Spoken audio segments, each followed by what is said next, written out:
The acceptance of Prime Minister Modi across all sections of international politics. Israel's opposition, for instance, did not boycott the Indian Prime Minister over internal politics of Israel. The opposition decided to stay in the parliament for Prime Minister Modi's speech.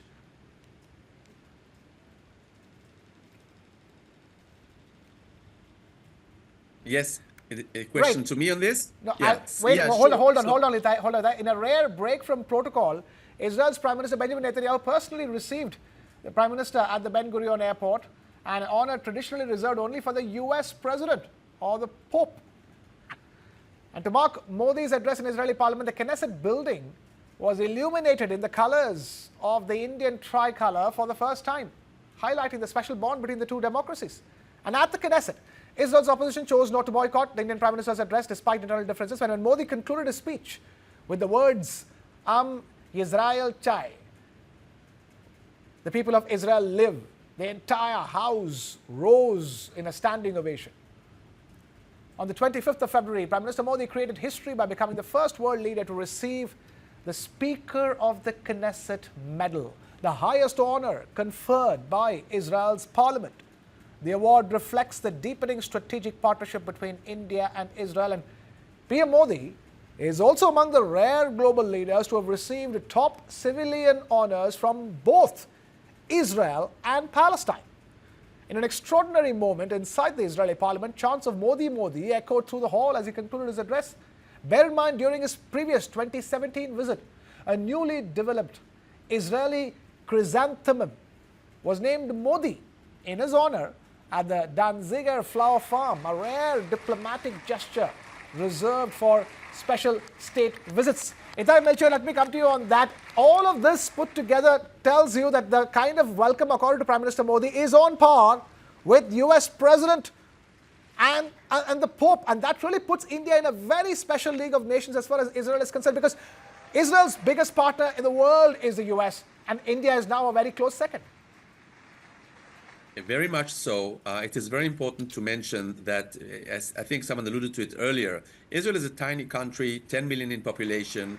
Yes, we punch above our weight, but the importance of this relationship is, one, the bridge connecting East and West, and it's not only a ideological bridge, but hopefully soon also a physical bridge. One of the things that will be discussed is the IMEC corridor, in India, Middle East economic corridor, which includes trains running from the Gulf, moving equipment and goods and people from India through the Middle East to the port of Haifa, one of the two ports in Haifa. One of them is Indian-owned even, and from there by sea to the Mediterranean, cutting out the entire trip, the Suez Canal, or threats of Houthis and pirates, etc., in the Indian Ocean and in the region of the Gulf. So that is one thing that will become de facto a physical bridge, not only railway and goods, but also power, also internet and connectivity, also gas, hydrogen, all of those things, a corridor connecting literally East and West. That is just one of the things that is being discussed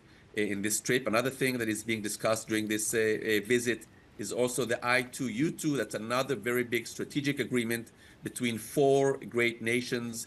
The I is Israel and India, and the U is UAE and USA, and the four have managed to conclude a deal on cooperation on many of the upcoming technologies, AI and quantum and space and all the frontiers, and all of those things working together, the four nations, the two giants, India and USA, and the maybe two smaller ones which can help bridge with the technology and funding. That's in UAE and Israel.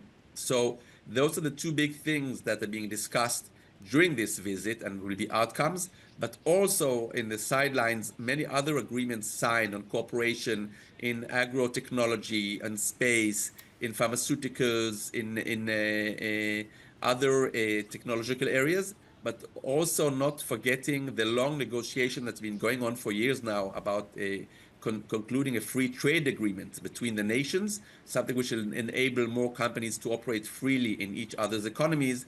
And hopefully there's another round of talks these days following the visit of the Israeli Minister of Economy to India several months ago. And hopefully we are nearing also a signature of this important free trade agreement between the two nations. Professor Swaran Singh, it's fascinating, isn't it, that the kind of love and affection that Israel is showering on Prime Minister Modi. A flower is named after Prime Minister. It's called Modi chrysanthemum in Israel. You know, very, very sweet gesture from Israel. You know, one, it tells you about, you know, the importance of the personality who drives this relationship between two nations, and also you know, going forward, it sort of tells you how, you know, bilateral visits can really prop things up because of the personalities involved in it. Well, certainly Definitely, I think one cannot. Professor Swaran Singh, please go ahead. Is that a question to me? Yes, I'll come back to you. Thank you. Quickly, I want to check with Professor Swaran Singh as well. Thank you. Definitely, one cannot underestimate the role of personalities here. And in this case, both sides, we have very decisive, ambitious leaders leading their nations. And you know, the style of Prime Minister Modi is like this wherever he goes. He sort of makes sure that he builds a very warm relationship at different levels. He meets the CEOs, he meets the national leaders, he meets the head of state, he meets the Indian community where he goes. For example, he mentioned the fact that those Jews who have come to Israel from India, he mentioned how now they are in their fatherland and India still remains their motherland. So touching that sentimental chord at all different levels is something very, very normal in his most foreign visits. And with Israel, you can look back from 2015 onwards. The constant, very strong bilateral bond that Prime Minister Netanyahu and Prime Minister Narendra Modi share together could be seen both as a cause as also consequence. I mean, they are also driven by the fact that both countries find each other very, very complementary in terms of pushing forward and taking forward their national interests. But it could also be the drivers of that kind of imagination and articulation of how they can build partnerships across several sectors, including defense. For example, India, traditional defense partner Russia, has been, engaged, entangled in Ukraine war, has not been able to supply air defense systems S-400. Americans have not been able to supply jet engines.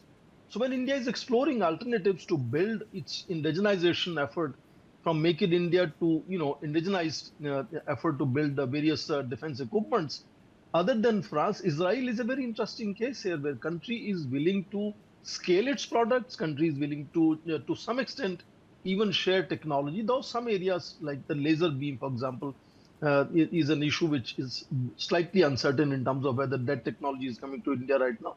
But among options that India has, both Israel and France are emerging as very, very powerful defense partners for India. And in that sense, the role of personalities is reflective of what they want to build or what they think they can build together.